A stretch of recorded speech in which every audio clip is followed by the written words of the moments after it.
When kiosk owner Evangelos Arsenopoulus tells this customer that a sweet costs 20 cents, the customer replies that he can't afford it. For many here in Athens, even small indulgences have become a luxury. It's very serious. Many people have lost their jobs. Many can no longer afford to spend 20 or 30 cents. A pensioner even told me he only had enough money for either food or medicine. The retailer's sales have dropped by around 30%. After visiting him a year ago, we've come back to find out how he and his customers are doing now. The last time you were here, we were all worried about what was in store for us. Now we're in the midst of the crisis. You can ask anyone on the street. Everyone's been affected. Everybody notices it. We're in free fall.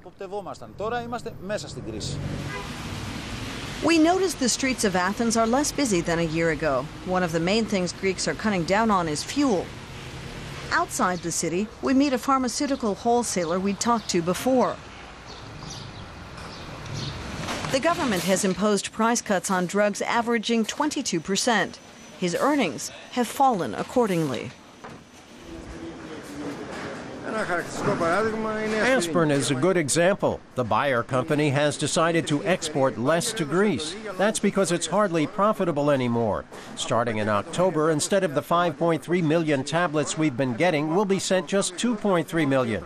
I'm afraid the entire market will continue to shrink. Manufacturers such as Roche are partially pulling out of Greece. Some medicines may soon be in short supply.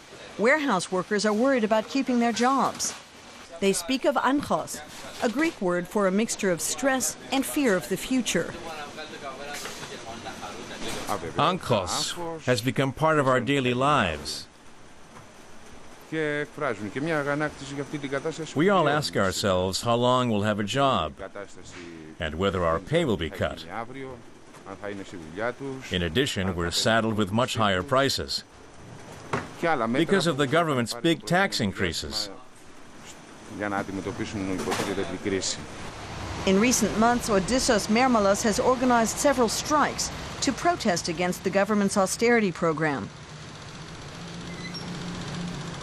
He's a member of the country's largest public sector trade union. In all, 10 strikes took place, but with no success. Pay cuts averaging 10% remain in place. And Arsenopoulus, the trade union's general secretary, has more bad news for the membership.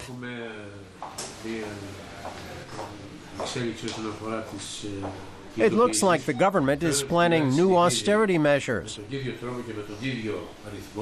And that once again it's protecting those responsible for the debt crisis, the speculators and the big banking houses. You know what? If it weren't for the unions, we'd be in much worse shape. All I can say is, we have to make a lot of noise.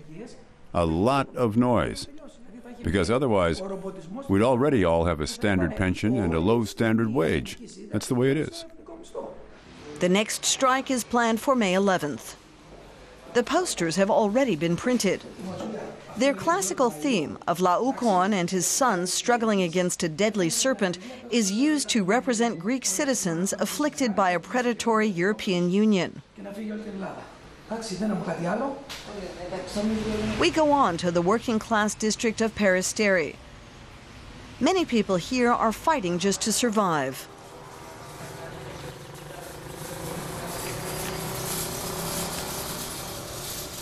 When we met Kostas Tapas a year ago, his business was already owed 100,000 euros.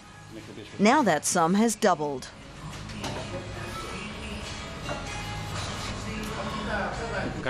Things have gotten worse. I was still optimistic last year that Greece would pull through. Now I've given up. It would be good if we reached rock bottom, because then we could start recovering. But have we hit bottom? I don't know. Until the crisis, Greeks had a reputation for optimism, that they'd always somehow get by. But this time, their faith has been shaken.